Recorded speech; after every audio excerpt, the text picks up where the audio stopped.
Bonjour à tous. Aujourd'hui, il y a un petit problème. C'est ça le problème, c'est le pneu. Donc voilà, ma chambre à air est morte. Donc là, je vais vous montrer comment changer une chambre à air. Voilà, moi, mon vélo, c'est un VTT et il a des pneus en 27,5. En des chambres à air en 27,5. Voilà, donc là, c'est ça. C'est vraiment très bizarre comme matière. Non, je déconne, c'est des caoutchoucs, donc c'est pas du tout bizarre en fait. Donc là en fait ça c'est une valve Presta, c'est-à-dire qu'il y a deux types de valves, les valves Presta et les valves Schrader. Ça c'est Presta et il y en a de plus en plus des valves comme ça. Donc je suis allé à un maximum là pour en chercher une il y a pas longtemps. Et franchement ça coûte 7 €, c'est vraiment rien du tout. Je dis ça surtout par rapport aux autres marques qui vendent ça genre 15 balles. Malheureusement, c'est 7 balles. Franchement, des valves Schrader, ça aurait été mieux quand même. Au moins, là, on paye pas la main d'œuvre, donc c'est carré. Surtout quand tu sais qu'Intersport, ils te font payer ça 15 balles, alors que là, c'est 7 €. Ouais, je sais, je suis un rail alors. Il n'y a pas de petites économies, frérot. Maintenant, on a la chambre à air. Alors maintenant, faut démonter le pneu. Ah, donc maintenant qu'on a la chambre à air, faut démonter la roue, faut la retirer de son socle. Ah, donc ça, c'est mon vélo. C'est un vélo que j'ai un peu trafiqué de base, il était pas du tout comme ça. Alors, ce que j'ai changé dessus, j'ai changé. Là, j'ai changé ça, j'ai changé la cassette arrière. Du coup, il y a un meilleur couple. Comme ça, je peux aller super vite. J'ai changé les vitesses, que l'ancien il pue la merde. En fait, le vélo, vu qu'il était resté super longtemps dehors, il avait vraiment toute l'humidité possible et imaginable. Du coup, tout est rouillé, mais version ultra. Donc, fallait vraiment que je change tout ça. Donc voilà, c'est la roue arrière que j'ai détruite hier en voulant monter sur un trottoir. Elle a explosé, mais bon, j'ai pas entendu. Puis là, ça dépend. Soit vous avez des fois des tiges qui se ferment avec des clapets, soit vous avez des vis comme ça. Et donc, dans ce cas-là, il faut prendre. Des clés comme ça là qui puissent changer de taille, parce qu'en plus c'est un peu chiant de devoir trouver la bonne taille. On retire les boulons.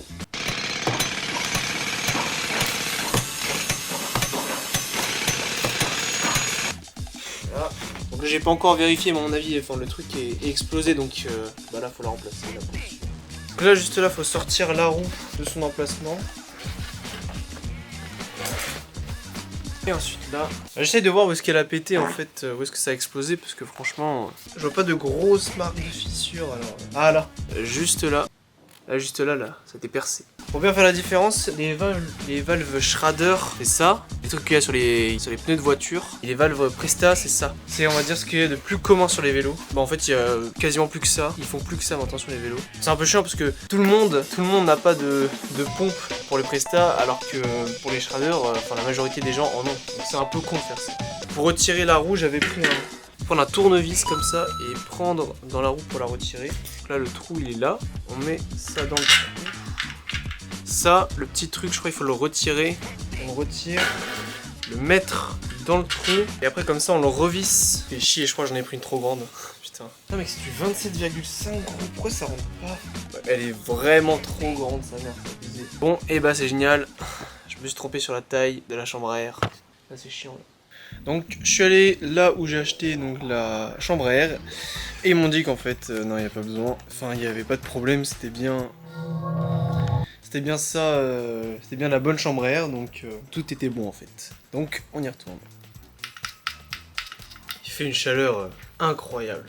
Donc une fois que la chambre à air est mise, on peut mettre le pneu juste après.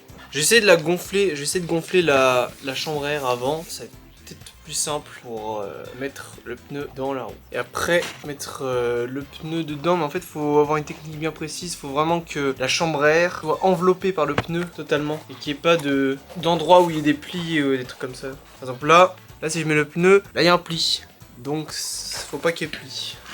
Putain, j'ai réussi, incroyable, j'ai réussi. J'ai gonflé le pneu à fond, je l'ai mis dans la roue et donc là faut mettre le pneu donc à l'intérieur des interstices, là.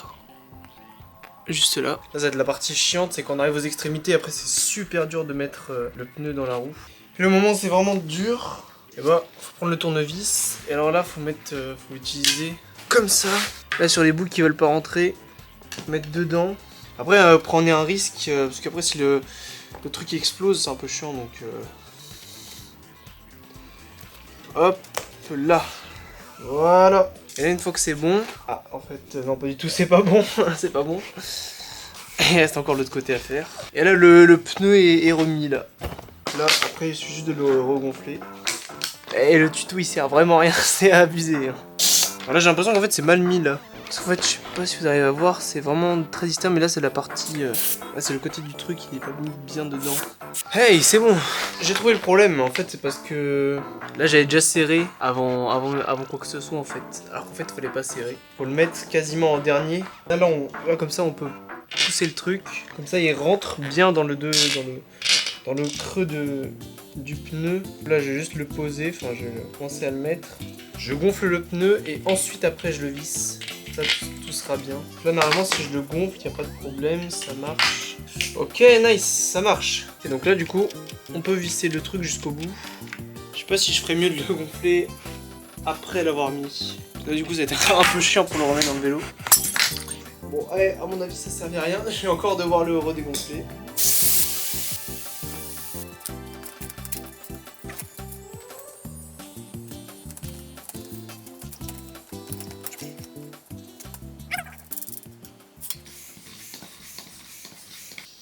Il est pas pompé ou quoi celui-là là? Voilà ce que ça donne. Nice. Ok, donc là, on a fini. Tout va bien. Alors donc là, je vous ai montré comment changer une chambre à air. Enfin, comment essayer de monter une chambre à air. Normalement, il n'y aura pas de problème jusqu'à ce que je fasse pas de la merde avec le vélo. Et en fait, ce qu'il faut savoir, c'est que ce vélo, vraiment... En fait, je l'ai bien changé. J'ai changé beaucoup de choses dessus. En fait, je suis parti de zéro en termes de connaissances et j'ai tout fait sur ce vélo. J'ai tout appris là-dessus. Avec tous les problèmes qui vont avec. J'ai rien filmé de tout ça, mais franchement, c'était bien dur. Avant, en fait, c'était un vélo basique, mais qui allait pas super vite. Et vu que, bon, les prix des vélos de course, c'est ultra cher. Ça, c'est juste un vélo à 400 € et je vais super vite avec, pas de problème. Puis j'ai de la chance que il est ultra léger, mais genre vraiment ultra léger. Donc en fait plus le vélo est léger, plus ce sera vraiment facile d'aller vite et ce sera facile de pédaler quoi, d'avancer. Ça, le vélo, c'est vraiment, surtout si vous habitez à côté de la ville, c'est un putain de game changer, c'est abusé. Moi je suis bien content de ce que j'ai fait et voilà, si vous voulez d'autres vidéos comme ça de conseils de réparation de vélo, je pense que je vais refaire encore des vidéos comme ça. Enfin bref, en tout cas j'espère que vous avez bien aimé l'explication bancale qu'il y a eu pendant toute la vidéo sur comment vraiment monter une chambre à air. En tout cas si vous avez aimé, voilà. Bon et puis on se retrouve dans une prochaine vidéo. Ciao.